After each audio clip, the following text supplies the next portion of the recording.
The Cleveland Browns just detonated a nuclear bomb that's about to obliterate Shedeur Sanders' NFL career before it even gets started, and the fingerprints of two legendary coaches are all over this disaster. Rex Ryan has spent an entire season publicly destroying Sanders' reputation on national television, but that was just the warm-up act. Now, Colin Cowherd has exposed what he's calling the worst-kept secret in the South, a conspiracy involving Nick Saban, Arch Manning, and Browns owner Jimmy Haslam that would send Sanders packing and transform Cleveland into a circus that makes their last 2 decades of quarterback chaos look like child's play.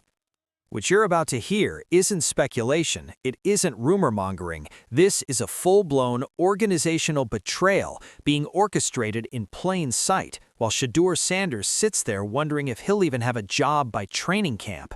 The connections run deep, the money is outrageous, and the implications are absolutely staggering for not just Sanders, but the entire future of the Cleveland Browns franchise. If you're not subscribed yet, hit that button right now, because this story has more twists than a Hollywood thriller, and you don't want to miss a single update as this train wreck unfolds in real time. Let's start with the man who lit the match that's about to burn down Sanders' career, Rex Ryan. For those who don't know, Ryan is a former NFL head coach who led the New York Jets and Buffalo Bills, and he's now an ESPN analyst who has made it his personal mission to eviscerate Shedeur Sanders every single chance he gets.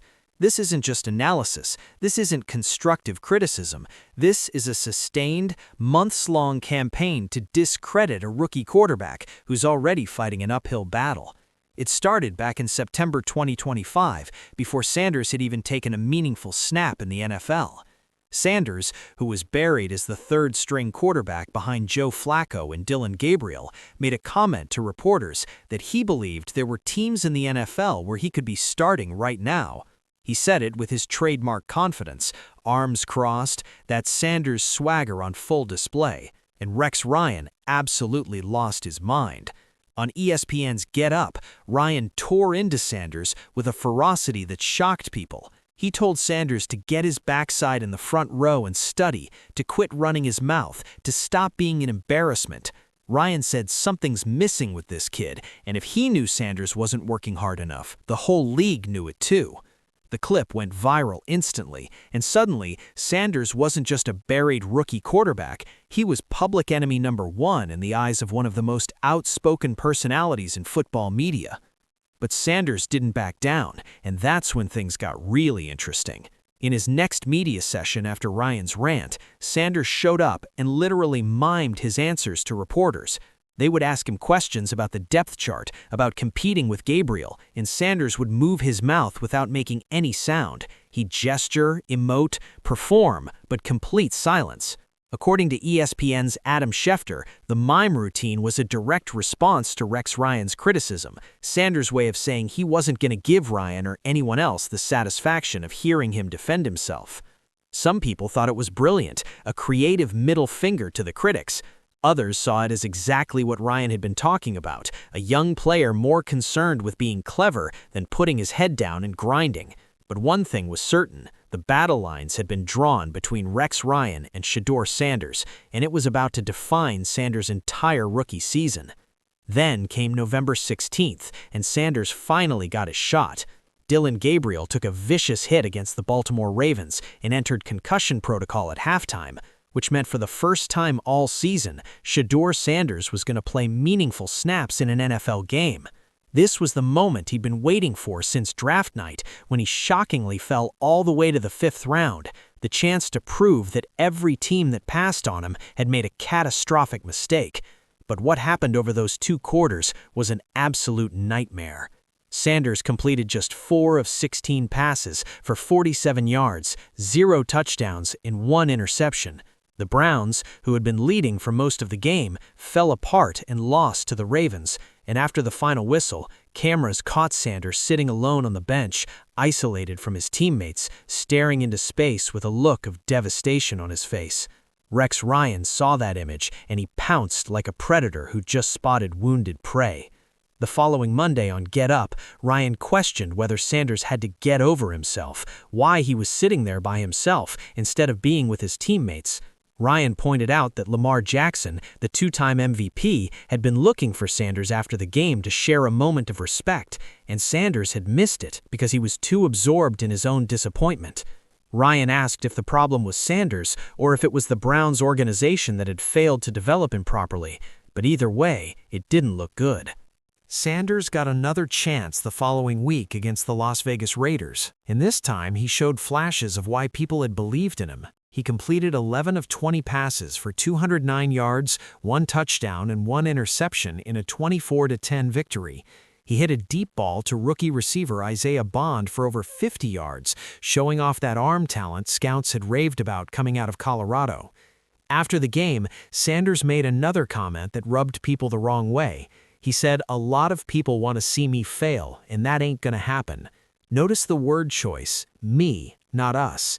Rex Ryan noticed it too, and by Monday morning he was back on television offering backhanded advice.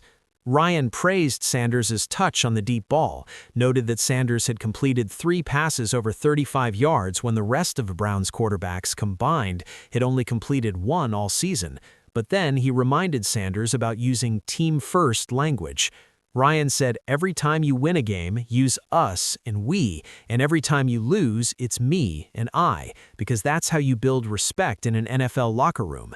It was vintage Rex Ryan, giving credit where it was due, but making sure Sanders understood he still had a long way to go before he'd earned anything in this league. As Sanders took over the starting job for the final 7 games of the season, the Browns went 3-4 under his leadership, finishing the year at 5-12 overall. Sanders' statistics were brutal: 56.6% completion rate, 7 touchdowns, 10 interceptions, and a total QBR of 19.0, which ranked 5th worst among nearly 700 quarterbacks in the QBR era since 2006. He was sacked constantly, holding the ball for an average of 3.22 seconds per dropback, the second longest time in the entire NFL. Now, to be fair to Sanders, he was playing behind one of the worst offensive lines in football. The Browns had only one Week 1 starter still in the lineup by the end of the year due to injuries. Sanders was pressured on over 44% of his dropbacks, one of the highest rates in the league. The Browns' offense ranked 31st in scoring at just 16.4 points per game. But in the NFL, quarterbacks get disproportionate blame when things go wrong, and Sanders was learning that lesson in the cruelest way possible. The flashes of talent were there: the deep ball accuracy, the mobility, the ability to extend plays with his feet, but the consistency wasn't, and in a quarterback-desperate league where teams are constantly searching for stability, inconsistency is a death sentence. Then came the bombshell that changed everything. On July 23, 2026, the Cleveland Browns fired Kevin Stefanski, the 2-time Coach of the Year who had guided the team through some of its most successful seasons in decades. The announcement shocked the NFL world because Stefanski had built a reputation as one of the brightest young coaching minds in the league. But 5-12 was unacceptable to owner Jimmy Haslam, and a fresh start was needed. General Manager Andrew Berry made it crystal clear in his end-of-season press conference that the new head coach would have significant input into the quarterback decision for 2026. When reporters asked Berry point-blank if Shedeur Sanders would be the starter next season, Berry's answer was as non-committal as it gets. He said they saw progress with Sanders, that Sanders was still very much a work in progress, like many rookie quarterbacks are. But then came the hammer. Berry said he couldn't tell anyone that day whether the starter in 2026 would be internal or external. He said they would explore the entire quarterback market, free agency, trades, and the draft. Berry emphasized that quarterback was the most important position in sports, and how they accomplished solidifying it remained to be seen. It was political speak for, "We're not sold on Shedeur Sanders, and we're keeping all our options open." But here's where the story takes a turn that's so explosive, so perfectly Cleveland Browns in its dysfunction, that you almost can't believe it's real. On July 23, 2025, months before any of this Sanders drama had even played out, Colin Cowherd dropped a bombshell on his show The Herd that exposed what was really going on behind the scenes in Cleveland. Cowherd revealed what he called the worst-kept secret in the South, that Browns owner Jimmy Haslam was already planning to bring in Nick Saban as head coach and draft Arch Manning as quarterback in 2026. Let that sink in for a second. Before Shedeur Sanders had even been drafted, before he'd played a single snap, the Browns owner was already plotting to replace him with the most famous coaching and quarterback combination imaginable. Cowherd laid out the connections in detail, and they're absolutely undeniable. Jimmy Haslam is a huge Tennessee booster and is incredibly close to the Manning family. Arch Manning is part of that Manning family. Nick Saban is close to both Jimmy Haslam and the Manning family, and according to Cowherd, Haslam's inner circle of trust, based on reporting from The Athletic, consists of the Manning family, super agent Jimmy Sexton, who represents Saban, and Bill Parcells. It's an inner circle of power brokers who have been quietly orchestrating this move for over a year. Cowherd pointed out that Haslam loves headlines, and that's why he pushed to draft Johnny Manziel and Baker Mayfield, the most talked-about quarterbacks in their respective draft classes.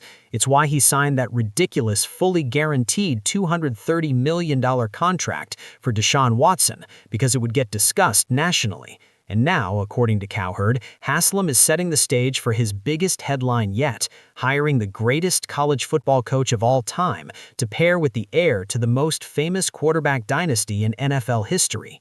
Cowherd said this is not a conspiracy theory. These are real connections, real conversations, real plans being put in motion. He predicted that two teams were guaranteed to be awful in 2025, the Browns and the New Orleans Saints. Saban has ties to both. He coached in Cleveland as defensive coordinator under Bill Belichick from 1991 to 1994, and he led LSU to a national championship. The Mannings are royalty in both places. The Manning family's connection to New Orleans is legendary, and their connection to Haslam in Cleveland is cemented through SEC booster culture and personal relationships. Now let's talk about what this means for Shedeur Sanders, because the implications are absolutely devastating. The Browns currently hold the 6th overall pick in the 2026 NFL Draft, which they earned by finishing with one of the worst records in the league. They also possess the Jacksonville Jaguars' first-round pick from a trade they executed last year, giving them 2 selections in the top tier of the draft. That's massive draft capital that could be used to trade up for Arch Manning if he declares. And here's the thing, Manning is currently the odds-on favorite at plus 270 to be the #1 overall pick in 2026, according to FanDuel Sportsbook. If he declares, which is still uncertain given that he's only played 2 games and thrown 95 passes for Texas, he would almost certainly go in the top 2 or 3 picks. The Browns could package those 2 first-rounders along with additional assets and move up to get him. And if Nick Saban agrees to come back to the NFL, which Cowherd says he would do if the right quarterback situation presents itself, it would be the biggest coaching hire in Browns history and one of the most stunning moves in NFL history. Saban left the Miami Dolphins after 2 seasons and a 15-17 record to return to Alabama, where he won 7 national championships and became the greatest dynasty builder in college football. He's 73 years old now and retired after the 2023 season to become an analyst at ESPN. His daughter Kristen recently posted on Instagram that he's not coming back to coaching, trying to shut down the rumors.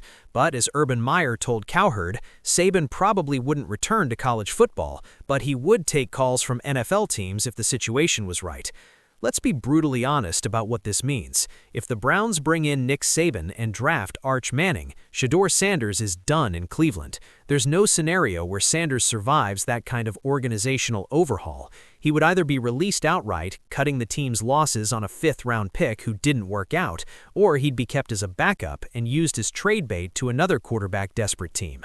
Sanders would go from potential franchise quarterback to expendable asset in the span of a single offseason. And that's the cruelty of the NFL, where patience is non-existent and organizations are constantly chasing the next big thing instead of developing the talent they already have. Sanders hasn't been given a fair shake. He's played behind a terrible offensive line with limited weapons in an offense that ranked 31st in scoring. He's been thrown into impossible situations and then criticized for not succeeding. But none of that matters if Jimmy Haslam decides he wants the headlines and glamour of Saban and Manning.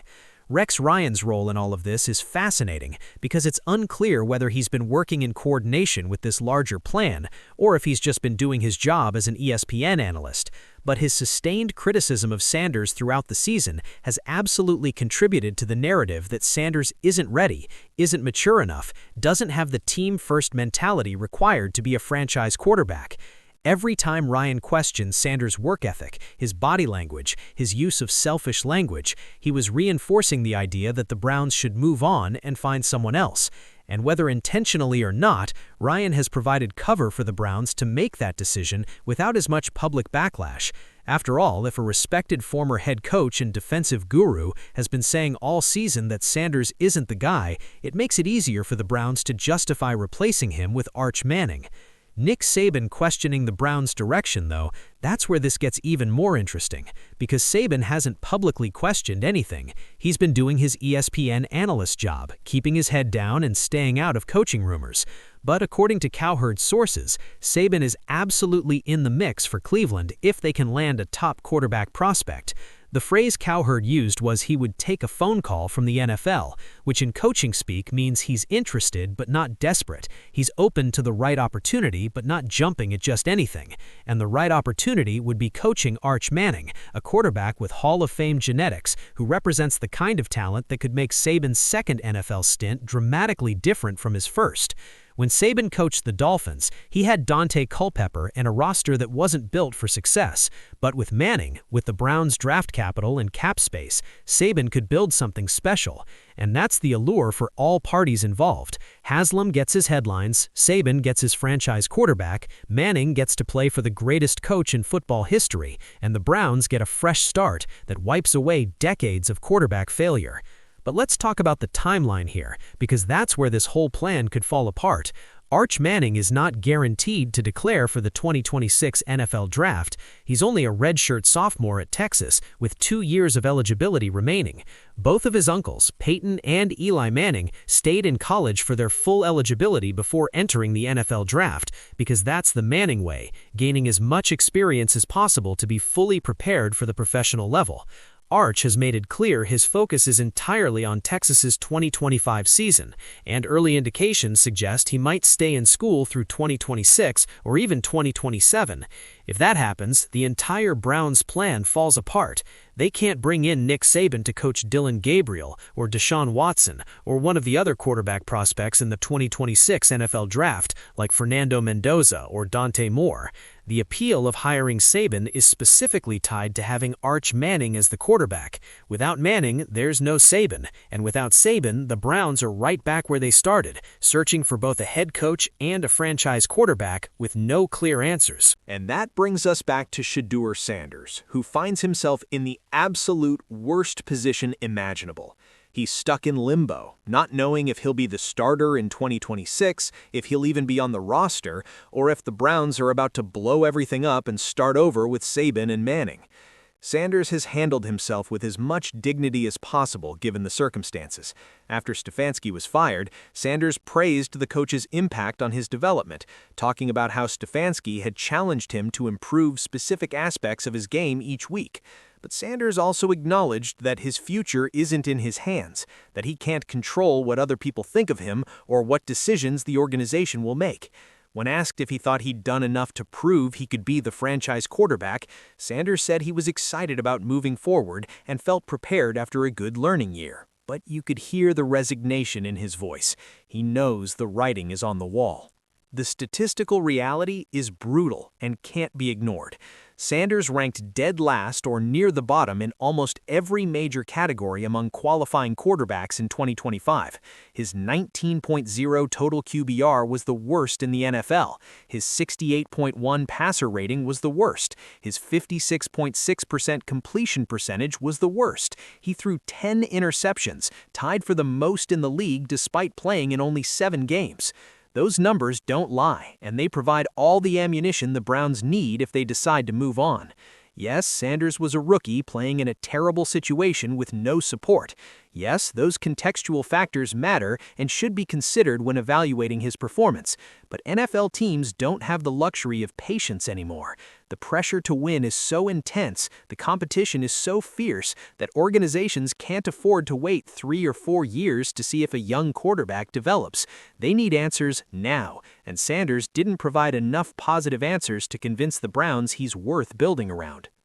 The broader context of the Browns' quarterback situation makes this even more tragic because it's symptomatic of an organizational dysfunction that's plagued this franchise for decades. Since returning to the NFL as an expansion team in 1999, the Browns have started 37 different quarterbacks. 37! That's more than one per season for 25 years. They've cycled through coaches, general managers, ownership groups, and nothing has worked. The Deshaun Watson trade was supposed to be the move that finally stabilized the position, the bold swing that would give Cleveland a franchise quarterback for the next decade. Instead, it's turned into one of the worst personnel decisions in modern NFL history, hamstringing the team financially while providing almost no on-field value. Watson hasn't played since October 2024 when he tore his Achilles, then required a second surgery in January 2025 after re-injuring it during rehab. He's expected to be on the roster in 2026, according to Andrew Berry, but nobody knows if he can still play at an elite level after being away from the game for so long. That $230 million fully guaranteed contract is an albatross around the Browns' neck, preventing them from cutting him without taking a massive dead cap hit. Drafting both Dillon Gabriel and Shedeur Sanders in the same year was supposed to be a hedge, a way to have multiple young options developing in case Watson continued to struggle or couldn't return to form. But it's created a three-headed monster where nobody feels secure and everyone's looking over their shoulder. Gabriel started 6 games before his concussion and showed moments of competence, but nothing that screamed franchise quarterback. He's a serviceable backup at best. Shedeur showed higher upside, but couldn't put it together consistently. Watson is a massive question mark.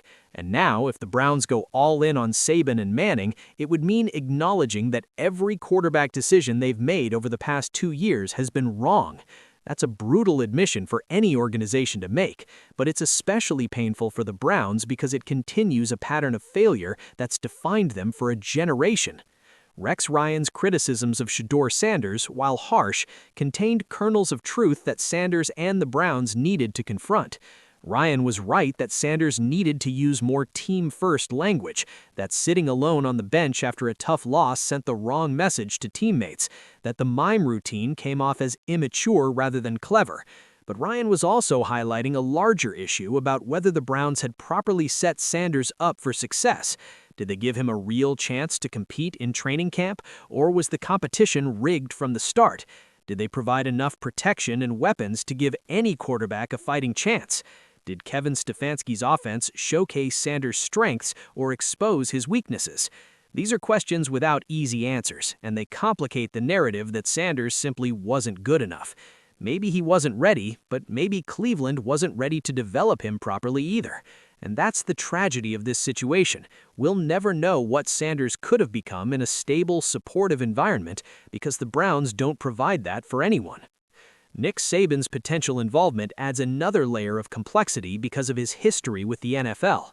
His time with the Miami Dolphins was not a success. He went 15-17 over 2 seasons before bolting back to college football, where he proceeded to build the greatest dynasty in the sport's history.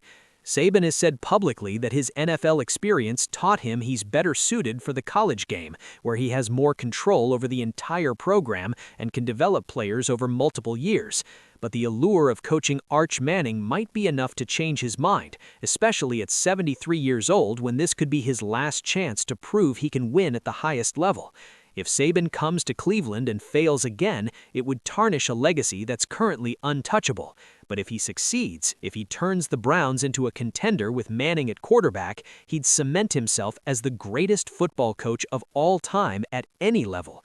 That risk-reward calculation is what makes this so compelling, and it's why Cowherd believes Saban would take the call if the situation is right. The connections between Haslam, Saban, and the Manning family are real and well documented. Haslam's involvement with the University of Tennessee as a major booster gives him direct access to the Manning family, which are Tennessee royalty. Peyton Manning is arguably the greatest quarterback in NFL history and has maintained close relationships with powerful people in the sport long after his retirement. Eli Manning won 2 Super Bowls with the Giants and is a legend in his own right. Arch Manning is the next generation of that dynasty, and whoever drafts him will be getting more than just a quarterback. They'll be getting the Manning name, the Manning work ethic, the Manning football IQ that's been passed down through generations. That's incredibly appealing to someone like Jimmy Haslam, who has shown repeatedly that he values headlines and national attention as much as on-field success. Drafting Johnny Manziel, signing Baker Mayfield, trading for Deshaun Watson, these were all moves designed to generate buzz and make the Browns relevant in the national conversation. Hiring Nick Saban and drafting Arch Manning would be the ultimate version of that strategy, a combination so explosive that it would dominate sports media for months. But here's the thing that nobody seems to be talking about. This plan completely disregards the human element of what's happening to Shedeur Sanders. He's a 23-year-old kid who grew up in the shadow of his famous father, Deion Sanders, and has been working his entire life to establish his own identity as a football player. He starred at Jackson State and then transferred to Colorado, where he played in front of the entire nation under his father's coaching. He handled the pressure, he produced at a high level, and he was projected to be a first-round pick before somehow falling to the 5th round on draft night. That slide was devastating, but Sanders bounced back and made the most of his opportunity in Cleveland, earning the starting job and showing flashes of brilliance despite impossible circumstances. And now he's about to be cast aside because the Browns' owner has decided he wants a shinier toy. It's cruel, it's business, and it's the reality of the NFL, but that doesn't make it any less heartbreaking for Sanders, who's done nothing wrong other than be born into the wrong situation at the wrong time. The next 4 months will determine not just Shedeur Sanders' future, but the entire trajectory of the Cleveland Browns. They need to hire the right head coach, whether that's Nick Saban or someone else. They need to figure out the quarterback situation once and for all, whether it's committing to Sanders and surrounding him with support, or moving on to Arch Manning or Fernando Mendoza or Dante Moore or whoever they decide is the answer. They have 2 first-round picks, 10 total draft picks, and significant cap space to be active in free agency. Everything is on the table, and Jimmy Haslam holds all the cards. But based on everything we know, based on Colin Cowherd's reporting, based on Rex Ryan's sustained criticism, based on Andrew Berry's non-committal comments, it's looking more and more like Shedeur Sanders' time in Cleveland is coming to an end before it ever really began. Rex Ryan and Nick Saban questioning the Browns' direction isn't just about football strategy or player evaluation. It's about the fundamental dysfunction of an organization that can't get out of its own way. The Browns have cycled through so many quarterbacks, so many coaches, so many regimes that they've become a punchline in NFL circles. They're where promising careers go to die, where talented players get chewed up and spit out by a system that refuses to provide stability or patience. And now, Shedeur Sanders is the latest victim of that dysfunction, caught in the crossfire of an owner's ego, a legendary coach's potential comeback, and the hype surrounding the next member of football's most famous family. Whether Sanders gets another chance in Cleveland or has to start over somewhere else, his rookie season will be remembered as a cautionary tale about what happens when talent meets organizational chaos. The Browns have a choice to make: stick with the young quarterback they drafted and give him the resources to succeed, or blow it all up and chase the shiniest object in the room. Based on their history, we all know which choice they're going to make. And that's the tragedy of this entire situation. Shedeur Sanders might be a franchise quarterback. He might have everything it takes to succeed at the highest level if given the right opportunity.